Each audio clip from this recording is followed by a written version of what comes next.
At some point, owning land stopped meaning you could live on it.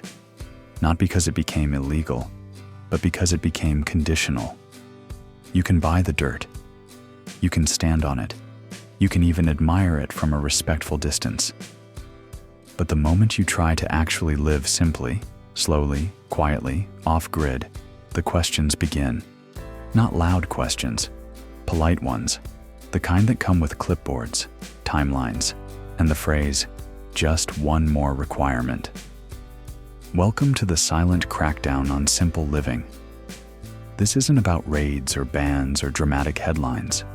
Nobody kicked down doors. Nobody outlawed cabins or composting toilets. They did something much smarter. They turned everyday life into a process.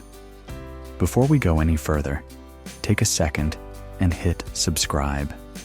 Not because I need the validation, although emotionally I absolutely do, but because every time you subscribe, a zoning board somewhere adds another form and loses the printer ink to finish it. All right, let's talk. When people hear crackdown, they imagine a single law, one bad rule, one clear villain. That's not what's happening. What's happening is quieter. No one says you can't live simply.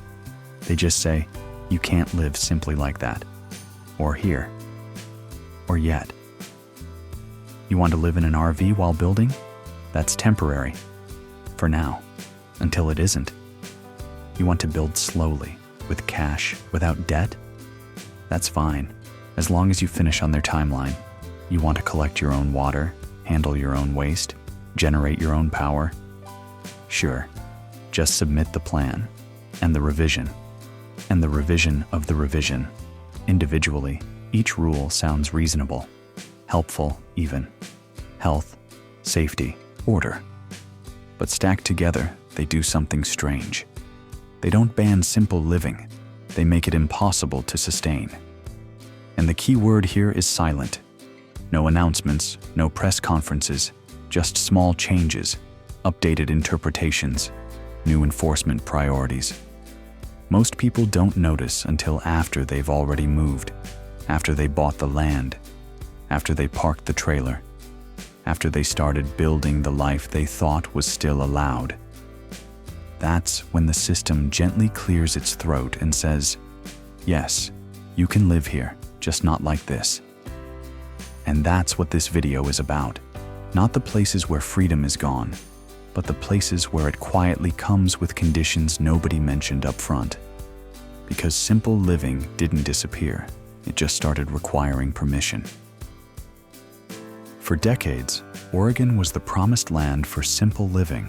Forests, rain, cheap rural parcels tucked behind logging roads. The kind of place where you could disappear quietly, build slowly, and let the world forget your name. People didn't come here to rush. They came to start small. An RV while building, a trailer for a year or two, a cabin that grows one wall at a time as money and time allow. And on paper, none of that is illegal. That's the important part. In many rural Oregon counties, you're still allowed to own land. You're still allowed to build. You're still allowed to live off-grid. Just not temporarily. That's where things changed. Across much of rural Oregon, living in an RV or trailer on your own land is treated as a short-term exception, not a lifestyle. 30 days, 90 days, sometimes 6 months if you're lucky. After that, your presence starts to look suspicious. Not because you're doing anything wrong, but because you're doing it too long. You can camp, you can visit, you can recreate. But living there, actually existing day after day, suddenly requires a clock. And once that clock runs out, the tone shifts. It's no longer about land use. It's about sanitation, health concerns, temporary structures that stayed temporary for too long. You're told you can apply for extensions, or permits, or alternative approvals. Each one sounds manageable, until you realize they don't stack horizontally, they stack vertically. One form leads to another. One exception requires another exception. And at some point, the simple act of sleeping on your own land becomes a compliance exercise. This hits off-grid builders especially hard, because off-grid building is slow by design, cash-based, incremental, built around seasons, not schedules. But Oregon's system assumes speed. It assumes a foundation appears on command, that utilities are immediate, that temporary is a phase you pass through quickly. Not the entire point. So people do what they always do in a silent crackdown. They try to stay invisible. They move the RV every few weeks. They don't register complaints. They hope no one notices that the lights are still on. And most of the time, no one does. Until someone does. A neighbor, a drive-by inspection, a complaint filed just to check. And suddenly the message becomes clear. You're allowed to live here, just not like that. Colorado sells a very specific dream. Mountains, open land, high-altitude silence that makes you feel like the rest of the country never caught up. For off-grid people, it looks perfect. Dry climate, strong solar, plenty of rural parcels where the nearest neighbor is a ridge away. So people buy land with a simple plan. They'll park an RV, live on site, build slowly, carefully, without debt. And once again, none of that sounds illegal. That's because it usually isn't. The problem in Colorado isn't land ownership, it's time. In many counties, RVs and trailers are legally defined as recreational, not residential, which means you're allowed to be there, just not as a life. You can camp, you can visit, you can stay for a while. But once your while starts to look permanent, the language changes. Suddenly you're no longer living on your land. You're occupying it. And occupation comes with limits. 14 days, 30 days, sometimes longer, depending on the county. But the rule always lands the same way. You can exist here briefly. You just can't settle. For off-grid builders, that's a trap, because building off-grid takes time, permits, materials, weather windows, money, and Colorado's elevation doesn't care about deadlines. Snow closes roads, spring turns dirt into mud, summer disappears faster than your budget. But the system isn't designed for patience, it's designed for movement. If you stay too long, you're told to move the RV. If you move it, you reset the clock. If you come back, you're still visible. And that's where things get uncomfortable. Not because you broke a rule, but because you stayed still. This is how camping becomes a violation without ever being banned. You're not told to leave permanently. You're just told you can't stay. And when people ask what they're supposed to do instead, the answer is usually polite and impossible. Just finish the house first. As if off-grid homes appear fully formed. As if cash builds move at the speed of bank loans. As if life pauses while paperwork catches up. Colorado didn't outlaw off-grid living. It did something subtler. It turned presence into a problem. You're allowed to be there. You're allowed to build. You're just not allowed to exist in between. Arizona is where off-grid logic actually makes sense. Sun almost every day. Open land. Places so dry and quiet that the idea of being left alone doesn't feel radical. It feels practical. People don't move to Arizona's desert counties to disappear. They move there to function independently. They haul water. They use solar. They manage waste themselves. Nothing extravagant. Just systems that work where infrastructure doesn't. And here's the important part. Most of this is technically allowed. Rainwater collection, legal in many areas. Composting toilets, often permitted. Gray water systems, possible, with conditions. The problem isn't the rules on paper. The problem is attention. In desert counties, off-grid life is visible by default. Water tanks, Solar arrays, holding tanks, haul trucks, autonomy leaves a footprint. And once you're visible, the questions start. Not hostile questions, curious ones. Where does the water come from? Where does the waste go? Is this system certified? Approved? Inspected? Each question sounds reasonable. Each answer triggers another requirement. Because desert counties are obsessed with one thing: control of water and waste. Not in an ideological way, in a liability way. So while nothing is outright banned, everything must be documented. Plans, diagrams, engineer letters, health department reviews. And here's where off-grid living starts to fray. Most autonomous systems are designed to be simple, flexible, adaptable. But approvals are rigid.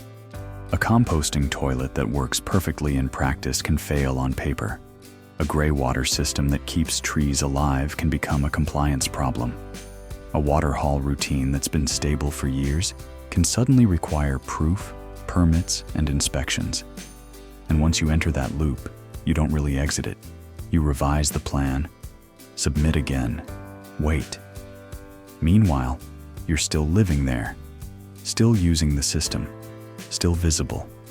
Arizona doesn't tell you that you can't live off-grid. It asks you to explain yourself, over and over. And the moment you stop explaining, or miss a step, the tone changes. Now it's not about independence, it's about enforcement. This is the desert paradox. The places best suited for autonomy are often the least tolerant of undocumented systems, not because the systems don't work, but because independence makes regulators nervous. In Arizona, off-grid living isn't treated as rebellion. It's treated as an anomaly that needs a file. And once you have a file, you're no longer invisible. You're being watched.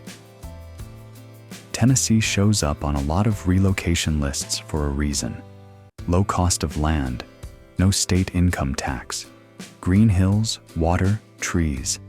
The kind of landscape that makes people think they've finally found a place where life can slow down. And for off-grid builders, that promise feels real at first. You buy land, you clear a spot, you start building, carefully, slowly, with cash and patience. And again, nothing about that is illegal. The friction in Tennessee doesn't come from what you're building. It comes from how long you take. In many counties, construction isn't just regulated, it's timed. Once you pull a permit, the clock starts. Foundations must be poured by a certain date. Structures must show continuous progress. Unfinished buildings aren't treated as works in progress. They're treated as problems. This system works fine if you're building with a contractor, a loan, and a deadline. It falls apart if you're building off-grid. Because off-grid, homes don't move on spreadsheets. They move on seasons. You wait for money. You wait for materials. You wait for weather. You build one wall this month, a roof next season, electrical when the budget allows. But the system isn't designed for patience. So what starts as freedom quietly turns into pressure. You're told to speed up, to show progress, to finish the structure, as if finishing were a single step instead of a process. And once the deadlines slip, the consequences arrive politely. Not fines, at first, not stop work orders, yet, just reminders, notices, requests for updates. The tone is calm, professional, but the message is clear: build faster or stop. This creates a strange contradiction. Tennessee markets itself as a place where you can live freely, build your own life, and escape rigid systems. But the moment you try to build slowly, intentionally, without debt, that flexibility disappears. Off-grid life is compatible with freedom. It is not compatible with urgency. And that's the problem. Tennessee doesn't prohibit simple living. It simply assumes that anyone who builds must do so on a schedule designed for developers, not individuals. So people adapt. They rush work they're not ready to finish. They cut corners. They pour concrete before they're sure, or they stop building entirely, frozen between permits and reality. This is how freedom erodes without confrontation, not through bans, through timelines. You're allowed to build the life you want. You just have to build it fast enough to satisfy the system. Idaho and Montana used to feel like the end of the line, the places people talked about in the past tense, before the rules, before the crowds, before anyone paid attention. Wide valleys, small towns, counties where the government felt distant, practical, and mostly uninterested in how you lived. And that's the important word, used to. Because the problem here isn't a sudden crackdown, it's something quieter. Code creep. There's no single moment you can point to and say, that's when it changed. No headline, no dramatic vote. Just updates. Health standards adjusted, sanitation definitions expanded, enforcement priorities clarified. Each change looks small on its own, reasonable even. But over time, the space between allowed and approved gets narrower. In many counties across Idaho and Montana, off-grid systems aren't banned, they're interpreted, and interpretation is where freedom starts to blur. A composting toilet that passed 10 years ago now needs documentation. A gray water system that worked quietly for seasons suddenly falls under review. A structure that never raised eyebrows becomes non-compliant after a complaint. And that's the key. Enforcement here isn't constant. It's reactive. Nobody is driving back roads looking for violations. They don't have the staff, the budget, or the interest. But once something triggers attention, a neighbor, a dispute, a sale, the rules suddenly matter a lot. What makes this especially jarring is the expectation gap. People move to Idaho or Montana expecting distance from systems, expecting room to breathe. What they find instead is a system that doesn't announce itself until it's already involved. This is how code creep works, not by banning lifestyles, but by slowly redefining what counts as acceptable. What once fell into a gray area becomes regulated. What was informal becomes documented. What was ignored becomes actionable. And because the changes happen incrementally, most people don't notice until they're already inside the system. By then, it's not about freedom versus control. It's about compliance versus penalties. Idaho and Montana haven't turned hostile to off-grid living. They've just stopped being indifferent. And when indifference disappears, freedom becomes conditional. You can still live your life here.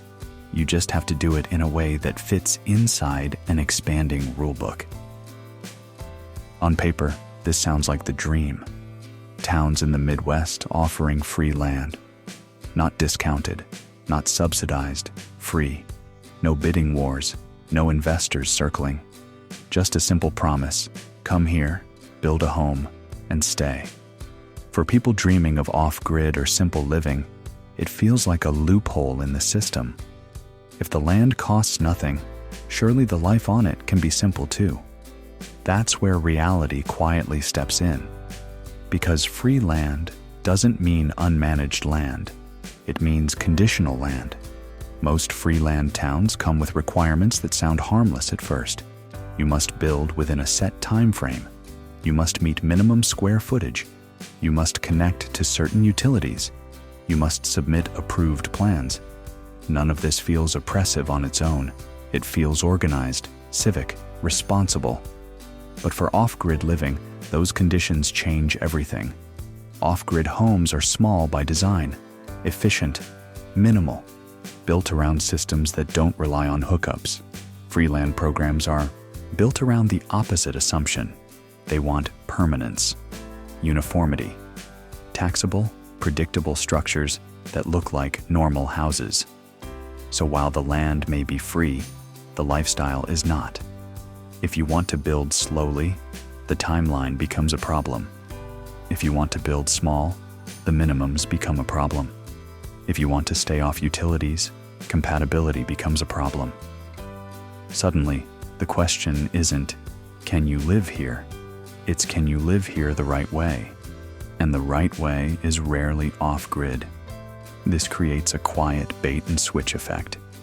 People arrive thinking they've found a rare pocket of freedom, a place that actually wants them. Then they realize the town isn't inviting any kind of life. It's inviting a specific one, a house that fits the program, a resident who moves on schedule, a build that looks good on a spreadsheet. Off-grid living doesn't resist authority loudly. It just doesn't fit templates well. And systems hate what they can't categorize. So people adapt. They compromise on size. They connect to utilities they didn't want. They build things they didn't plan to build, just to stay compliant. Or they walk away. Not because the land wasn't free, but because the life came with strings attached. Freeland towns aren't scams. They're honest about what they want. The problem is that what they want isn't simplicity. It's structure. And structure is never free. Nevada is where people go when they're done asking. Endless desert. Counties so large and empty that the idea of enforcement feels theoretical. This is the state people point to and say, if freedom still exists anywhere, it's here. And in many ways, that's true. Nevada doesn't have the manpower to watch everyone. It doesn't have inspectors hiding behind every hill. In vast stretches of the state, the government simply isn't present day to day.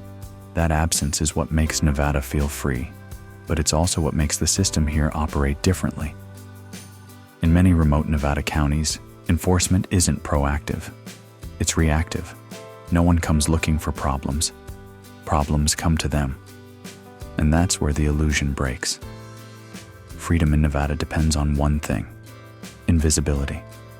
As long as no one complains, life moves on quietly. As long as nothing draws attention, systems stay hands-off. But once something triggers notice, a dispute, a sale, a neighbor who doesn't like change, the rules suddenly exist. And they exist all at once. You're asked questions that were never asked before. You're told to clarify systems that have worked for years. You're reminded that while enforcement was absent, authority was never gone. This catches people off guard, because Nevada feels like a place without rules. What it actually is a place where rules wait. They don't hover. They don't interfere. They sit quietly until there's a reason to act. Off-grid living thrives here because it blends in. Solar panels disappear into the horizon. Water tanks look like everything else in the desert. But the moment something stands out, the protection of distance fades. Nevada doesn't tell you how to live. It lets you live until someone notices. That's the trade-off. Freedom here isn't guaranteed by law. It's protected by silence. And silence is fragile. Once it breaks, the same system people thought they escaped is suddenly very real and very close. Nevada doesn't promise permanent freedom. It offers something more conditional: space. And as long as you stay small, quiet, and unnoticed, that space can feel infinite. But the moment attention arrives, the rules arrive with it. What ties all of these places together isn't geography, it's visibility. Off-grid living doesn't break the system. It steps outside of it. And systems are very good at tolerating things they can track. They're much less comfortable with things they can't. Off-grid life skips the usual checkpoints. No utility accounts, no predictable timelines, no standardized layouts, nothing to slot neatly into a database. That alone makes it stand out. An RV parked a little too long, a structure that doesn't look finished, a water system that isn't connected to anything official. None of these are crimes, but all of them are signals. Off-grid living also lacks buffers.